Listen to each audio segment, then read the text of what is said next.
Hey, what's going on, everybody? Welcome back to the channel, and today we are going to be talking about the Mortal Kombat 2021 movie. Now, I was actually expecting more than what I got from this movie, but before we continue, I do have to say this will be like a spoiler review. I don't know how much I'm going to talk about different parts of the story, but if it comes out, it comes out, and I don't want to spoil it for you if you still want to see it. So just keep that in mind. But with that being said, we do start off the story with our main character, Cole. The meme for this movie is "Who is Cole?"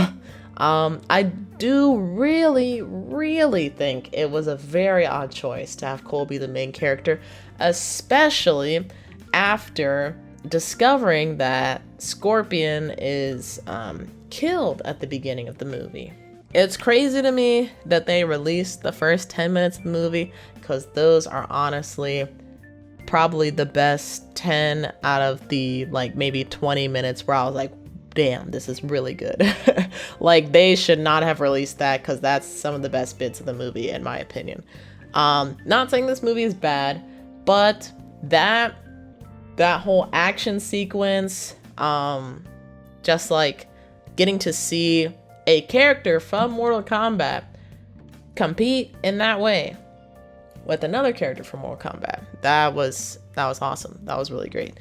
Unfortunately, though, we have to follow Cole, which I feel very neutral about Cole. Like, I don't really feel like I really grew an attachment towards him because of this movie.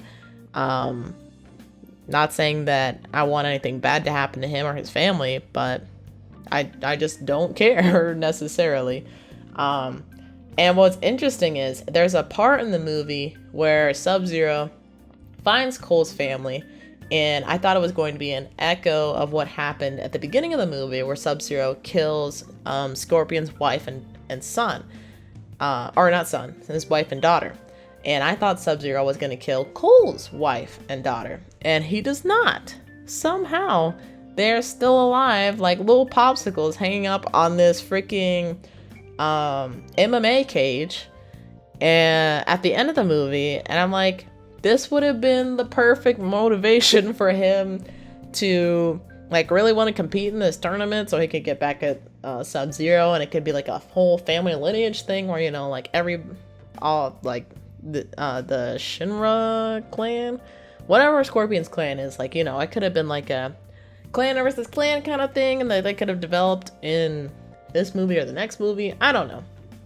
It was just that's all I can say. But outside of that, I think my favorite character for the movie was definitely Kano, which is, it just shows how much like work they need to do with the next one, because I usually don't like the asshole type character.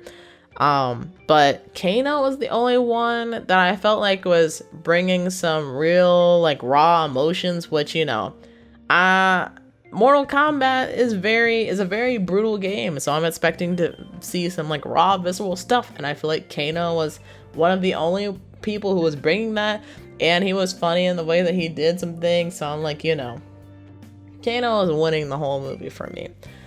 Even when he like turned bad, which I was kind of like, I don't know why.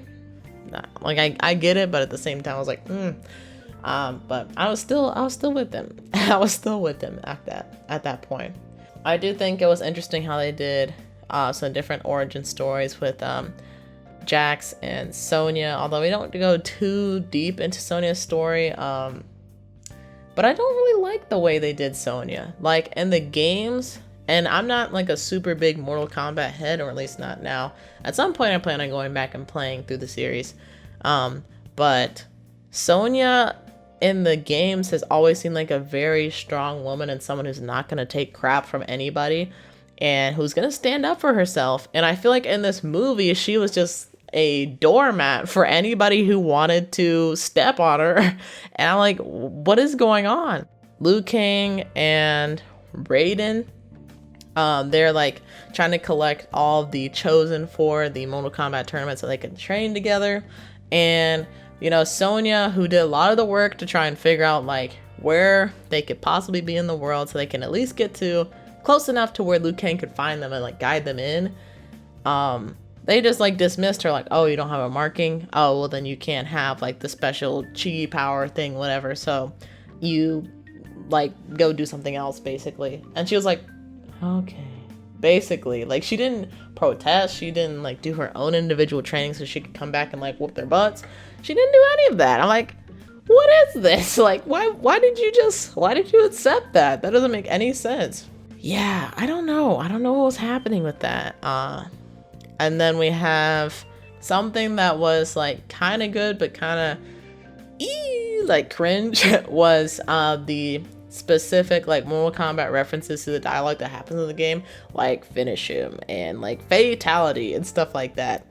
Let's see, I think the first one is by Kano, and I forget which one he says. Oh, I do remember. So Kano's, when he did it, it was funny because, you know, that's something that I could see Kano saying. But then when Kung Lao, who was, by the way, the coolest fighter, who they just eliminated for no reason, I'm like, oh gosh, like the one hope for the movie for me, they just immediately killed off. But Kung Lao, for some reason, after killing some like harpy lady, I don't know her name, but he kills her using his finisher from the game, which was dope. And then he says, or flawless victory or something like that. I'm like, oh, Kung Lao. I'm like, oh, it's weird when you say it. And some people were like, oh man, what if they just had like an announcer say it, just like in the game? And I'm like, well, that would have been weird too, to just have some random disembodied voice. I don't know. I don't know what way they could have done that better, but maybe they just shouldn't have done it at all. Or something that Jawan from Geek Vibe Nations did say, which I really liked in his podcast about Mortal Kombat, which I was not in, but was still really good, was he said that they could have had, if they actually did the tournament, they could have had the crowd saying like, finish him, finish him, finish him, and stuff like that. I'm like, that would have been perfect. That would have made so much more sense. And, you know, those who know would have been like, oh, like that's a nod to the game. That's really cool. So, yeah, the fact that they didn't even have a tournament in this movie, that in itself was interesting to me. And they were missing a lot of like really key characters, like Johnny Cage. And who else? Freaking Katana, missing her. There's a few. Once again, not super into Mortal Kombat, but you know, I know enough to be like, okay, why wasn't this person in here? Wasn't this person in here? I feel like the main issue, well, there's two main issues. One, they should not have killed Scorpion off at the beginning and then have him come back at the end, only to need help from Cole for some weird reason. Although that fight sequence when Sub-Zero and Scorpion were fighting and they were doing their like special moves and stuff like that from the game, dope. Really, really cool. Also, special effects throughout the movie, very good. I was super impressed, and I hope that other movies can emulate stuff like this in the future, because that was one of the biggest positives for me, was the special effects. They were done very, very well. Not having Scorpion throughout, that was a detriment. And then I feel like they wrote this movie in a way that like, oh, we're definitely gonna have a sequel, which I feel like is okay sometimes, but in my opinion, you shouldn't write things as if there's going to be another iteration, because there could very possibly not be, especially with the way that people perceive this movie. Although I have no doubt, you know, Warner's got the money to make another one if they want it. And I'm sure people want to see another one because they missed a lot of really awesome characters. But they wrote this movie like there's going to be another one. And I think they should have just wrote it like, you know, this is its own thing. And there can be some loose ends that can be tied up in another movie in like a future iteration or something like that. But that should not be like the main thing, you know what I'm saying?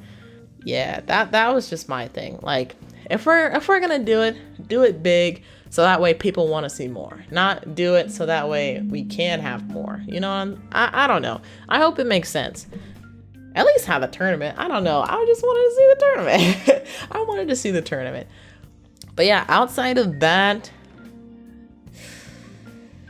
I don't know. It was a little cheesy at times, and I thought they were gonna go a more serious route with it.